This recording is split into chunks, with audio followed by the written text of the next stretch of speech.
Harry Potter dan Batu Bertuah. Bab 15. Hutan Terlarang. Keadaan tak bisa lebih buruk dari ini. Filch membawa mereka ke ruang Profesor McGonagall di lantai pertama. Di situ mereka duduk dan menunggu tanpa saling bicara. Hermione gemetar. Alasan, alibi, dan cerita bohong berkejaran di benak Harry. Masing-masing lebih lemah dari yang sebelumnya. Dia tak tahu bagaimana mereka bisa menghindari hukuman kali ini. Mereka sudah tersudut. Bagaimana mungkin mereka bisa begitu bodoh meninggalkan jubah gaib? Tak ada alasan di dunia ini yang bisa membuat Profesor McGonagall menerima kenapa mereka tidak tidur dan malah berkeliaran di sekolah pada tengah malam. Apalagi berada di menara astronomi yang paling tinggi, yang dilarang didatangi kecuali untuk pelajaran. Tambahkan kisah tentang Norbert dan jubah gaib, maka mereka sama saja dengan sudah mengepak koper, siap cabut dari asrama. Apakah Harry berpikir bahwa keadaan tak bisa lebih buruk dari ini? Dia keliru. Ketika Profesor McGonagall muncul, dia membawa Neville. "Harry, aku tadi mencari-carimu untuk memperingatkan. Kudengar Malfoy akan menangkap basah kau. Dia bilang kau punya nak." Harry menggelengkan kepala kuat-kuat, menyuruh Neville diam.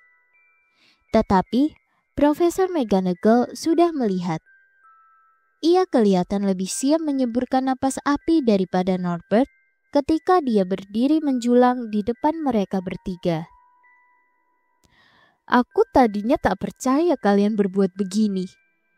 Mr. Filch mengatakan kalian berada di menara astronomi. Ini pukul 1 pagi. Jelaskan."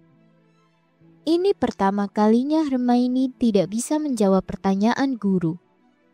Dia menunduk menatap sandalnya. Diam bagai patung. "Kurasa aku bisa menduga yang terjadi. Tidak perlu seorang jenius untuk memecahkan ini. Kalian membualkan cerita bohong tentang naga kepada Draco Malfoy supaya dia bisa meninggalkan tempat tidur dan dihukum. Aku sudah menangkapnya. Kurasa kalian menganggap lucu bahwa Longbottom telah mendengar cerita itu dan mempercayainya?" Harry memberi isyarat kepada Neville dengan matanya, mencoba memberitahunya tanpa kata bahwa ini tidak benar. Karena Neville kelihatan kaget dan tersinggung. Kasihan Neville. Harry tahu betul betapa beratnya bagi Neville mencari-carinya dalam gelap untuk memperingatkannya. "Aku marah sekali. 4 anak meninggalkan tempat tidur dalam 1 malam. Belum pernah ada kejadian semacam ini. Kau, Miss Granger, kukira kau lebih cerdik. Sedangkan kau, Mr. Potter, kukira Gryffindor jauh lebih berarti bagimu daripada semua ini. Kalian bertiga akan menerima detensi ya. Kau juga, Mr. Longbottom. Tak ada yang membuatmu punya hak berkeliaran di sekolah pada malam hari. Terutama hari-hari ini. Berbahaya sekali. 50 angka akan dipotong dari Gryffindor," kata Profesor McGonagall. 50? Harry kaget. Mereka tak lagi akan memimpin. Sia-sialah hasil kemenangannya dalam pertandingan Quidditch yang terakhir. "Masing-masing 50, kata Profesor McGonagall bernapas berat lewat hidungnya yang panjang dan runcing. "Profesor, tolong. Anda tidak bisa. Jangan mengajari aku apa yang aku bisa atau tak bisa lakukan, Potter. Sekarang semua kembali ke tempat tidur. Belum pernah aku dipermalukan seperti ini oleh anak-anak Gryffindor." 150 angka hilang begitu saja, membuat Gryffindor berada di posisi paling bawah. Dalam semalam, Mereka telah menghancurkan semua kesempatan yang dimiliki Gryffindor untuk memenangkan piala asrama. Harry merasa terpukul sekali. Bagaimana mereka bisa menebus semua ini? Sepanjang malam, Harry tidak tidur. Selama berjam-jam, dia bisa mendengar Neville yang terisak-isak di bantalnya. Harry tak bisa memikirkan sesuatu untuk menghiburnya. Dia tahu Neville, seperti halnya dirinya, takut akan datangnya pagi. Apa yang akan terjadi kalau anak-anak Gryffindor lainnya tahu apa yang telah mereka lakukan? Mulanya anak-anak Gryffindor yang melewati jam kaca raksasa yang menampilkan angka masing-masing asrama keesokan harinya mengira ada kekeliruan. Bagaimana mungkin angka mereka mendadak susut 150 dari hari sebelumnya? Kemudian, cerita mulai menyebar. Harry Potter yang terkenal, pahlawan Quidditch mereka. Dialah anak yang membuat mereka kehilangan 150 angka. Harry Potter dan 2 anak bego kelas 1 lainnya. Dari anak yang paling populer dan paling dikagumi di sekolah, Harry mendadak menjadi anak yang paling dibenci. Bahkan, anak-anak Ravenclaw dan Hufflepuff ikut-ikutan menyerangnya. Karena semua anak telah menunggu-nunggu Slytherin kehilangan piala asrama. Kemanapun Harry pergi, anak-anak menunjuk-nunjuk dan tidak bersusah-susah memelankan suaranya kalau memakinya. Anak-anak Slytherin sebaliknya, menyorakinya kalau Harry melewati mereka, bersuit-suit dan berteriak-teriak. "Terima kasih, Potter. Kami hutang budi." Hanya Ron yang menghiburnya. "Mereka akan melupakan semua ini beberapa minggu lagi. Fred dan George telah kehilangan banyak angka selama mereka di sini. Dan anak-anak masih menyukai mereka. Tapi mereka belum pernah kehilangan 150 angka sekaligus kan?" kata Harry merana. "Ya, belum," Ron mengakui. Sudah agak terlambat untuk memperbaiki kerusakan yang telah terjadi. Tetapi Harry berjanji kepada dirinya sendiri, mulai sekarang tidak akan lagi mencampuri hal-hal yang bukan urusannya. Dia sudah muak dengan mengendap-endap dan memata-matai. Dia merasa malu sekali dengan dirinya sendiri. Sehingga dia menemui Wood dan meminta mengundurkan diri dari tim Quidditch. Mengundurkan diri? Apa faedahnya? Bagaimana kita merebut kembali angka-angka itu kalau kita tidak memenangkan pertandingan Quidditch? Bahkan Quidditch sudah tak lagi menyenangkan. Anggota tim lainnya tak mau bicara dengan Harry selama latihan. Dan kalau mereka harus bicara tentang Harry, mereka menyebutnya si Seeker. Hermione dan Neville juga menderita. Yang mereka alami tidak seburuk Harry, karena mereka tidak sepopuler dia. Tetapi, tak seorang pun mau bicara dengan mereka juga. Hermione sudah berhenti menonjolkan dirinya di kelas. Dia terus menundukkan kepala dan bekerja dalam diam. Harry nyaris senang ujian tak lama lagi. Kesibukan belajar membuatnya sejenak melupakan kesedihannya. Dia, Ron, dan Hermione belajar terpisah dari teman-teman lainnya. Belajar sampai larut malam. Mencoba mengingat-ingat bahan-bahan untuk ramuan yang rumit. Menghafalkan mantra-mantra, menghafal tanggal-tanggal penemuan sihir dan pemberontakan goblin. Kemudian, kira-kira seminggu sebelum ujian, keputusan baru Harry untuk tidak mencampuri hal-hal yang bukan urusannya di luar dugaan mendapat ujian. Ketika pulang dari perpustakaan sendirian pada suatu sore, dia mendengar ada yang merintih di ruang kelas di atasnya. Ketika mendekat, Harry mendengar suara Quirrell. Jangan, tolong jangan lagi. Baiklah. Kedengarannya ada yang sedang mengancamnya. Harry bergerak semakin dekat. Didengarnya Quirrell mengisak. Detik berikutnya, Quirrell bergegas meninggalkan kelas seraya meluruskan turbannya. Wajahnya pucat dan tampaknya dia hampir menangis. Quirrell bahkan tidak melihat Harry. Harry menunggu sampai bunyi langkah-langkah Quirrell menghilang. Kemudian mengintip ke dalam kelas. Kosong. Tapi ada pintu yang terbuka sedikit di ujung satunya. Harry sudah separuh jalan menuju pintu itu ketika dia ingat janjinya kepada diri sendiri untuk tidak ikut campur urusan orang lain. Meskipun demikian, dia bersedia mempertaruhkan 12 batu bertuah bahwa Snape baru saja meninggalkan ruangan. Dan dari apa yang baru didengarnya, Snape pastilah berjalan dengan langkah ringan.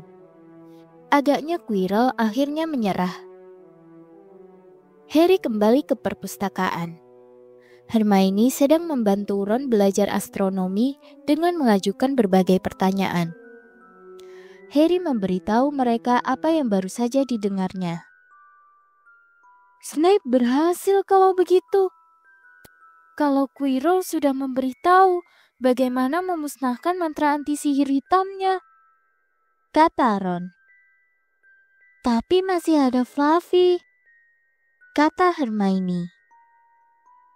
Mungkin Snape sudah tahu bagaimana cara melewati Fluffy tanpa bertanya pada Hagrid. Berani taruhan, di salah satu buku di sini pasti tertulis bagaimana cara melewati anjing berkepala 3. Jadi, apa yang kita lakukan, Harry? Kata Ron, memandang ribuan buku yang mengelilingi mereka. Kilat petualangan bersinar lagi di mata Ron. Tetapi Hermione menjawab sebelum Harry sempat membuka mulut. Pergi ke Dumbledore. Itu seharusnya sudah kita lakukan sejak dulu. Kalau kita mencoba bertindak sendiri, jelas kita akan dikeluarkan. Tapi kita tak punya bukti. Quirrell terlalu takut untuk mendukung kita. Snape tinggal bilang, dia tak tahu bagaimana troll bisa masuk pada malam Halloween dan bahwa dia tak berada dekat-dekat lantai 3. Menurut kalian, siapa yang akan dipercaya? Dia atau kita? Kan bukan rahasia kita membencinya. Dumbledore akan mengira kita mengarang-arang supaya Snape dipecat. Filch jelas tidak akan mau membantu kita. Dia sahabat dekat Snape. Dan menurut pendapatnya, semakin banyak murid yang dikeluarkan semakin baik. Dan jangan lupa, kita sebetulnya tidak boleh tahu tentang batu itu ataupun Fluffy. Itu bakal perlu penjelasan panjang, kata Harry. Hermione kelihatannya bisa diyakinkan, tetapi Ron tidak. Kalau kita menyelidiki sedikit, tidak. Kita sudah terlalu banyak menyelidiki dan ikut campur, kata Harry datar. Harry menarik peta Jupiter ke arahnya dan mulai menghafal nama bulan-bulannya. Keesokan paginya, sepucuk surat dijatuhkan di meja sarapan untuk Harry, Hermione, dan Neville. Isinya semuanya sama. Detensimu akan berlangsung pukul 11 malam ini. Temui Mr. Filch di aula depan. Profesor M. McGonagall. Dalam kehebohan gara-gara begitu banyak angka yang dipotong dari Gryffindor, Harry sudah lupa mereka masih harus menjalani detensi. Dia mengira Hermione akan mengeluh karena mereka akan kehilangan waktu belajar semalam. Tetapi Hermione diam saja. Seperti Harry, dia merasa mereka pantas mendapat hukuman itu. Pukul 11 malam itu, Mereka mengucapkan selamat tinggal kepada Ron di ruang rekreasi dan pergi ke aula depan bersama Neville. Filch sudah ada, begitu pula Malfoy. Harry juga sudah lupa bahwa Malfoy pun mendapat detensi. "Ikut aku," kata Filch seraya menyalakan lampu dan mengajak mereka keluar. "Taruhan. Setelah ini, kalian pasti berpikir 2 kali dulu sebelum melanggar peraturan sekolah, ha?" Dia menyeringai kepada mereka. "Oh ya, kerja keras dan penderitaan adalah guru yang paling baik. Kalau kalian tanya padaku, sayangnya mereka tidak memakai lagi cara hukuman yang dulu. Menggantung kalian pada pergelangan tangan dari atap selama beberapa hari. Rantainya masih ada di kamarku. Kuminyaki terus. Siapa tahu suatu kali diperlukan lagi. Baik, ayo kita berangkat. Dan jangan coba-coba kabur. Makin parah lagi nanti bagi kalian." Mereka menyeberangi lapangan gelap. Neville terus terisak. Harry bertanya-tanya, hukuman apa yang akan dijatuhkan kepada mereka? Pasti sesuatu yang mengerikan. Kalau tidak, Filch tidak akan sesenang ini. Bulan bersinar terang, tetapi awan-awan yang melintasinya berkali-kali membuat mereka berjalan dalam kegelapan. Di depan, Harry bisa melihat jendela-jendela pondok Hagrid yang menyala. Kemudian, dari kejauhan, mereka mendengar suara. "Kaukah itu, Filch? Cepat, aku mau mulai." Semangat Harry bangkit. Jika ada Hagrid, keadaan tidak terlalu buruk. Kelegaannya pastilah tampak di wajahnya, karena Filch berkata, "Rupanya kau mengira kau akan bersenang-senang bersama orang kasar itu ya? Pikir lagi, nak. Kalian akan dibawa ke hutan. Dan aku keliru sekali kalau mengira kalian semua berhasil keluar utuh nanti." Mendengar ini, Neville merintih dan Malfoy berhenti berjalan. "Hutan? Kita tidak boleh ke sana di malam hari. Ada macam-macam di sana. Manusia serigala ku dengar." Dia mengulang, dan suaranya tidak sesombong biasanya. Neville mencengkeram lengan jubah Harry dan mengeluarkan suara tersedak.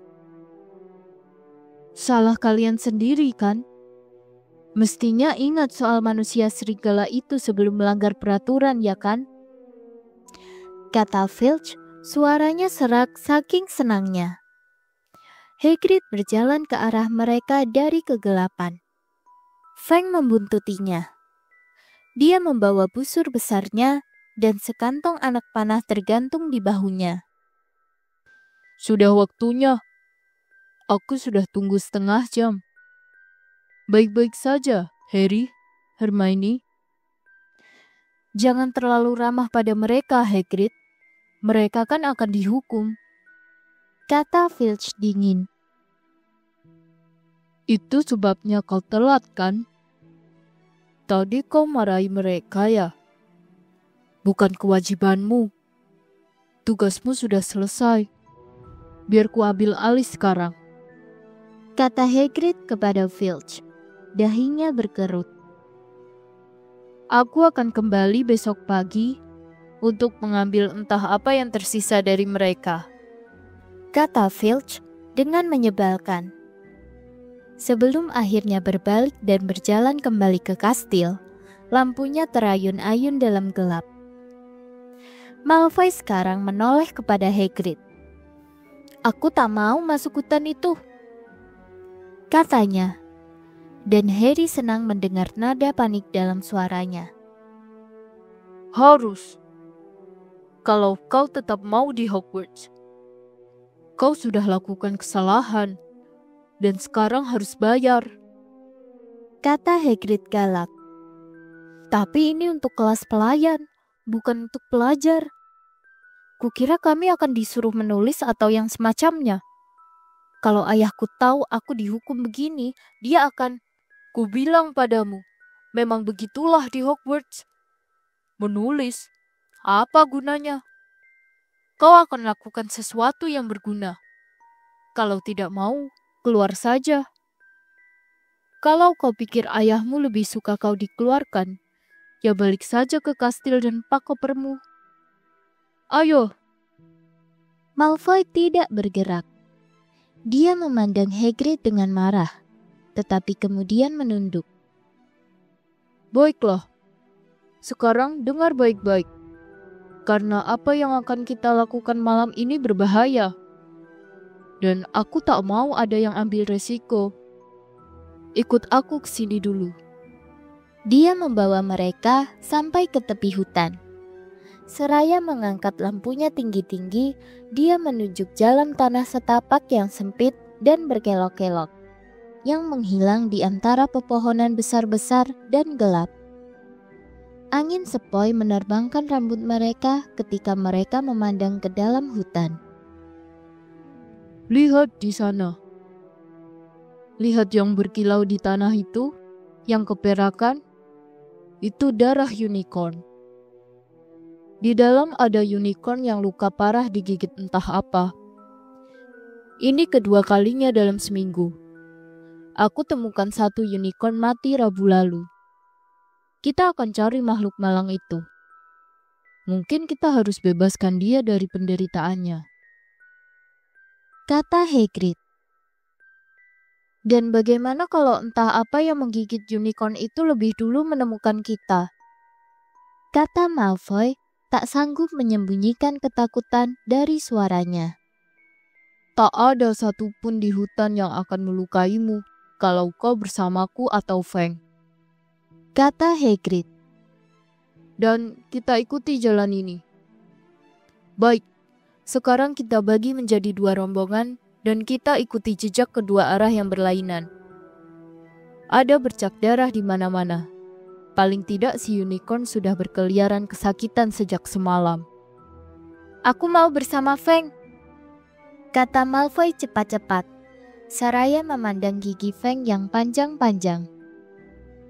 Baiklah, tapi kuingatkan kau, dia pengecut.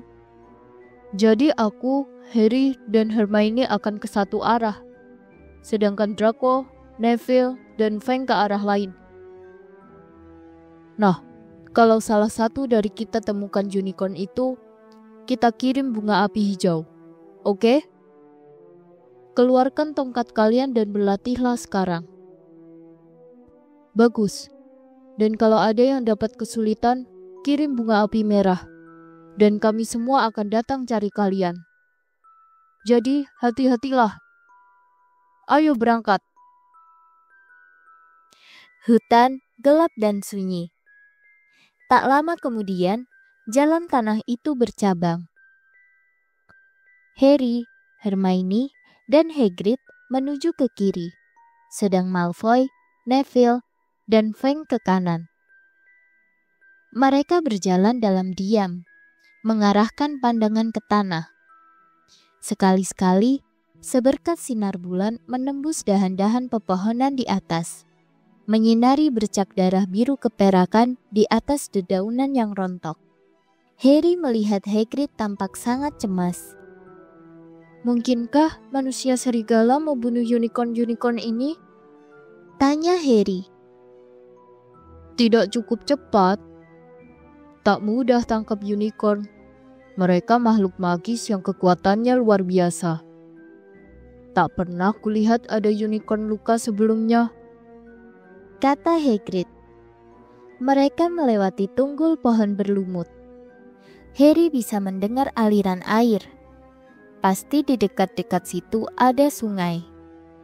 Masih tampak bercak-bercak darah unicorn di sana-sini di sepanjang jalan berkelok itu. Kau tidak apa-apa, Hermione. Jangan khawatir. Dia tak bisa pergi jauh-jauh kalau lukanya separah ini. Dan nanti kita bisa ke balik pohon itu. Hagrid menyambar Harry dan Hermione dan menarik mereka ke belakang pohon ek besar. Ditariknya sebatang anak panah dan dipasangnya pada busurnya. Siap diluncurkan. Ketiganya mendengarkan. Sesuatu menggeleser di atas daun-daun yang gugur di dekat situ, seperti jubah yang terseret di tanah. Hagrid menyipitkan mata memandang jalan gelap itu. Tetapi setelah beberapa detik, bunyi itu semakin menjauh. Aku tahu ada sesuatu di sini yang seharusnya tidak ada. Hagrid bergumam. Apakah manusia serigala? Harry mengusulkan. Itu bukan manusia serigala dan bukan unicorn juga. Baik, ikuti aku. Tapi hati-hati sekarang, kata Hagrid muram. Mereka berjalan lebih lambat, memasang telinga untuk menangkap bunyi paling pelan sekalipun. Mendadak, di lapangan terbuka di depan mereka, jelas-jelas sesuatu bergerak. Siapa itu? Perlihatkan dirimu. Aku bersenjata, teriak Hagrid. Dan di tempat terbuka itu muncullah, apakah itu manusia atau kuda? Sampai pinggang dia manusia, dengan rambut dan jenggot merah. Tetapi di bawah itu, tubuh kuda coklat berkilau, dengan ekor panjang kemerahan. Harry dan Hermione ternganga. Oh, kau rupanya Ronan. Apa kabar? Hagrid maju dan menjabat tangan Centaurus itu. Selamat malam, Hagrid. Apa kau tadi mau memanahku? Tak ada salahnya berhati-hati, Ronan, kata Hagrid membelai busurnya. Ada sesuatu yang jahat keliaran di hutan ini. Ini Harry Potter dan Hermione Granger, murid Hogwarts. Dan ini Ronan, anak-anak. Dia Centaurus. Kami sudah melihat, kata Hermione lemah. Selamat malam. Kalian pelajar ya? Banyak yang kalian pelajari di sekolah, kata Ronan. Sedikit, kata Hermione malu-malu. Sedikit? Ya, lumayan. Ronan menghela napas. Dia mengadah memandang langit. Mars terang malam ini. Ya, dengar. Aku senang kami bertemu kau, Ronan. Karena ada unicorn yang luka. Kau lihat sesuatu? Kata Hagrid ikut memandang ke atas. Ronan tidak langsung menjawab. Dia menatap ke atas tanpa berkedip. Kemudian menghela napas lagi. Selalu saja yang tak bersalah jadi korban lebih dulu. Begitulah sejak berabad-abad lalu. Begitu juga dengan sekarang, katanya. Ya, tapi apa kau lihat sesuatu, Ronan? Sesuatu yang luar biasa, kata Hagrid. Mars terang malam ini. Ronan mengulangi, sementara Hagrid memandangnya dengan tak sabar. Luar biasa terang? Ya, tapi maksudku sesuatu yang lebih dekat ke tanah. Jadi, kau tidak lihat sesuatu yang luar biasa? Kata Hagrid. Sekali lagi, perlu beberapa saat bagi Ronan untuk menjawab. Akhirnya dia berkata, hutan ini menyembunyikan banyak rahasia. Gerakan di pepohonan di belakang Ronan membuat Hagrid mengangkat busurnya lagi. Tetapi ternyata hanya Centaurus kedua. bertubuh dan berambut hitam, dan kelihatan lebih liar daripada Ronan. Halo, Bane. Kau tahu apa-apa? Selamat malam, Hagrid. Kuharap kau baik-baik saja. Cukup baik. Begini, aku baru saja menanyai Ronan. Kau lihat sesuatu yang aneh di sini belakangan ini? Bane maju berdiri di sebelah Ronan. Dia menatap ke langit. Mars terang malam ini. Cuma itu katanya. Kami sudah dengar. Kalau kalian lihat sesuatu, beritahu aku ya. Kami akan jalan lagi sekarang, kata Hagrid sebal. Harry dan Hermione mengikuti Hagrid meninggalkan tempat terbuka itu. Berkali-kali menoleh memandang Ronan dan Bane, sampai pohon-pohon menutup pandangan mereka. Jangan pernah coba mendapat jawaban langsung dari Centaurus, pengamat bintang yang fanatik. Tak tertarik pada apapun yang lebih dekat daripada bulan. Apa ada banyak Centaurus di sini? Tanya Hermione. Oh, cukup banyak. Berkelompok dengan kaumnya sendiri kebanyakan. Tetapi mereka bersedia muncul kalau aku perlu bicara. Mereka pemikir. Centaurus itu mereka banyak tahu. Cuma tidak banyak bicara. Apakah menurutmu yang kita dengar tadi sebelum ketemu Ronan adalah Centaurus? Tanya Harry. Apa kedengarannya seperti langkah kaki kuda bagimu? Bukan. Menurutku, tadi itu yang bunuh unicorn. Belum pernah dengar yang seperti itu. Mereka berjalan terus menembus pepohonan yang rapat dan gelap. Harry berkali-kali menoleh ke belakang dengan cemas. Dia punya perasaan tak enak bahwa mereka sedang diawasi. Dia senang Hagrid dan busurnya bersama mereka. Mereka baru saja membelok ketika Hermione mencengkeram lengan Hagrid. Hagrid, lihat! Bunga api merah! Yang lain dalam bahaya! Kalian berdua tunggu di sini. Tetap di jalan ini. Nanti aku kembali. Teriak Hagrid. Mereka mendengar bunyi berkeresak ketika Hagrid menerobos belukar. Keduanya saling pandang, sangat ketakutan, sampai mereka tak bisa mendengar apa-apa lagi kecuali gesekan daun-daun di sekitar mereka. Menurutmu, apakah mereka terluka? Bisik Hermione.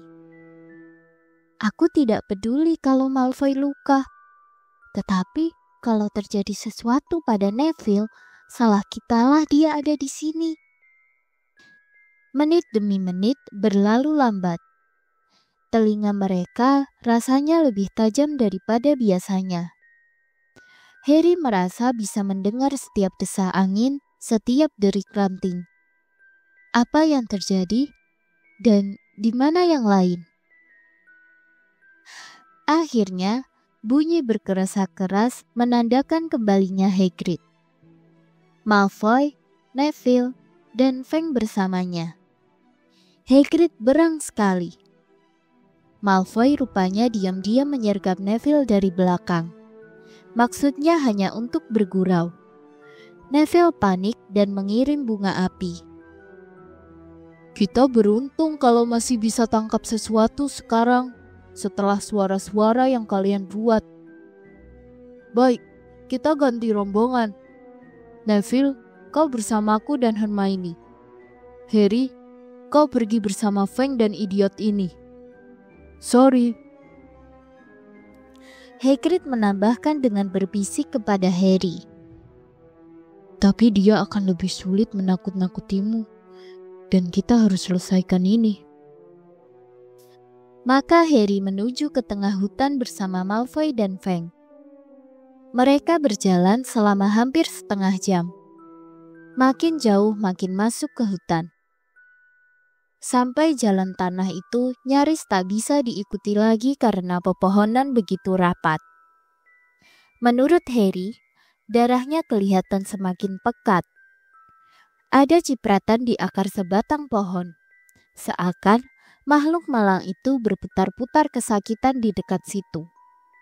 Lewat celah di antara cabang-cabang pohon ek tua, Harry bisa melihat tanah terbuka di depan mereka. "Lihat!" gumamnya merentangkan tangan untuk menghentikan Malfoy. Sesuatu yang putih terang berkilauan di tanah. Mereka beringsut mendekat. Ternyata memang unicorn. Dan dia sudah mati.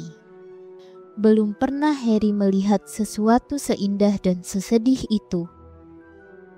Kakinya yang ramping panjang mencuat janggal di tempat dia terjatuh. Dan surainya yang putih berkilau menjurai bagai mutiara di atas daun-daun yang gelap. Harry sudah maju selangkah mendekatinya, ketika bunyi menggeleser membuatnya terpaku di tempat. Semak di tepi tempat terbuka itu bergetar. Kemudian, dari bayang kegelapan, muncul sosok berkerudung, merangkak di tanah seperti binatang yang sedang mendekati mangsanya. Harry, Malfoy, dan Fang berdiri terpaku. Sosok berkerudung itu sudah tiba di samping unicorn, menundukkan kepalanya ke arah luka di sisi tubuh unicorn, dan mulai menyeruput darahnya. "Ah!" Malfoy menjerit ngeri dan melesat kabur. Begitu juga Fang. Sosok berkerudung itu mengangkat kepalanya dan memandang lurus pada Harry. Darah unicorn menetes-netes ke bagian depan tubuhnya. Dia berdiri dan berjalan cepat mendekati Harry. Harry sendiri tak bisa bergerak saking takutnya. Kemudian rasa sakit menusuk kepalanya. Belum pernah Harry merasakan sakit sepedih ini. Seakan bekas lukanya terbakar. Setengah buta, dia terhuyung ke belakang. Didengarnya bunyi tapak kuda di belakangnya. Lari berderap dan sesuatu melompatinya, menerjang sosok itu. Sakit di kepala Harry tak tertahankan lagi. Dia jatuh berlutut. 1-2 menit kemudian, barulah rasa sakit itu lenyap. Ketika Harry mendongak, sosok itu telah lenyap. Centaurus berdiri di depannya. Bukan Ronan ataupun Bane. Yang ini kelihatan lebih muda. Rambutnya pirang dan tubuh kudanya berbulu putih. "Kau tak apa-apa?" tanya si Centaurus seraya membantu Harry berdiri. "Iya, terima kasih. Tadi itu apa?" Si Centaurus tidak menjawab. Mata birunya luar biasa, seperti batu safir pucat. Dia memandang Harry dengan teliti. Matanya lama terpancang pada bekas luka hitam kelabu yang tampak nyata di dahi Harry. "Kau Harry Potter? Sebaiknya kau kembali pada Hagrid. Hutan tidak aman pada saat ini, terutama untukmu. Kau bisa naik kuda supaya lebih cepat," katanya. "Namaku Firenze," katanya menambahkan, seraya menekuk kaki depannya berlutut agar Harry bisa naik ke punggungnya. Mendadak, terdengar lebih banyak derap kaki kuda dari sisi lain tanah terbuka. Ronan dan Bane muncul dari balik pepohonan, terengah-engah dan berkeringat. "Firenze, apa yang kau lakukan? Ada manusia di punggungmu? Sungguh kau tak tahu malu. Memangnya kau bagal angkut biasa? Sadarkah kalian siapa ini? Ini Harry Potter. Lebih cepat dia meninggalkan hutan ini lebih baik," kata Firenze. "Kau cerita apa saja kepadanya?" Ingat Firenze, kita sudah disumpah untuk tidak mencampuri urusan langit. Bukankah kita sudah membaca apa saja yang akan terjadi di pergerakan planet-planet? Bane menggeram. Ronan mengais-ngais tanah dengan gelisah. Aku yakin Firenze melakukan yang menurutnya terbaik, kata Ronan dengan suaranya yang sedih. Bane menyentakkan kaki belakangnya dengan berang. Terbaik? Apa kaitannya dengan kita? Centaurus berurusan dengan apa yang telah diramalkan. Bukan tugas kita untuk berkeliaran seperti keledai, menyelamatkan manusia yang tersesat di hutan kita. Firenze mendadak berdiri di atas kaki belakangnya dengan gusar, sehingga Harry harus berpegangan pada bahunya supaya tidak jatuh. Apa kau tidak melihat unicorn itu? Apa kau tidak mengerti kenapa dia dibunuh? Atau apakah planet-planet tidak memberitahukan rahasia itu kepadamu? Aku akan melawan apa yang bersembunyi di hutan ini, Bane. Bersama manusia kalau perlu. Firenze berteriak kepada Bane, dan Firenze berputar, dengan Harry mencengkeram bahunya sebisa mungkin.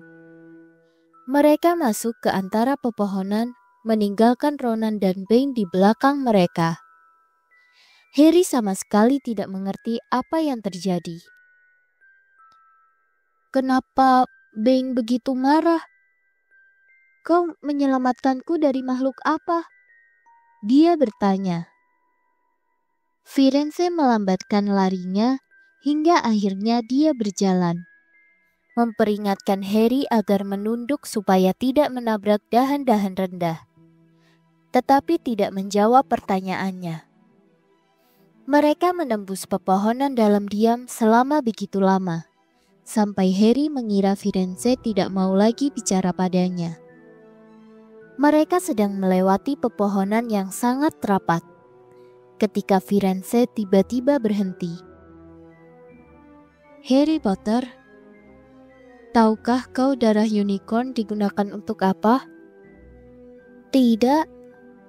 Kami cuma memakai tanduk dan rambut ekornya dalam pelajaran ramuan, jawab Harry, kaget mendengar pertanyaan seperti itu. Itu karena membunuh unicorn adalah perbuatan yang amat keji. Darah unicorn akan membuatmu tetap hidup. Bahkan kalau kau sudah tinggal sejengkal dari kematian. Tetapi harga yang harus dibayar mengerikan sekali. Kau telah membunuh sesuatu yang murni dan tak berdaya untuk menyelamatkan dirimu. Dan kau hanya akan setengah hidup. Hidup yang terkutuk begitu darah unicorn menyentuh bibirmu, kata Firenze.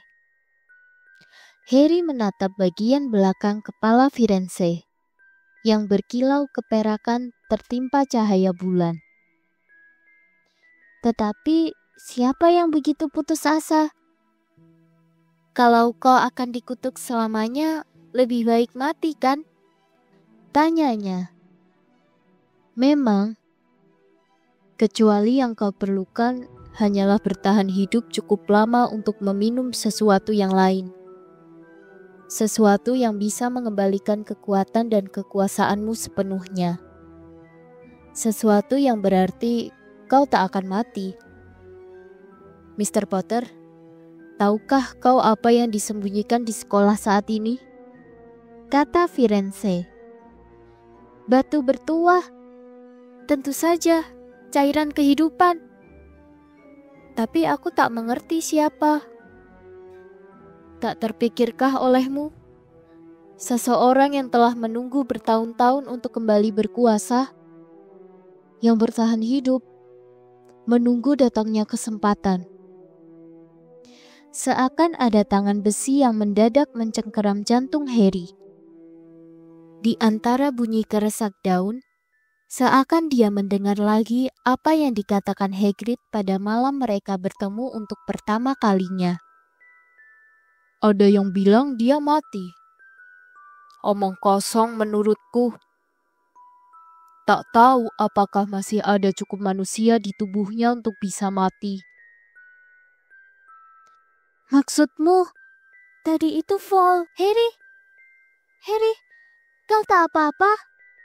Hermione berlari ke arah mereka. Hagrid terengah-engah di belakangnya. Aku baik-baik saja. Unicornnya mati.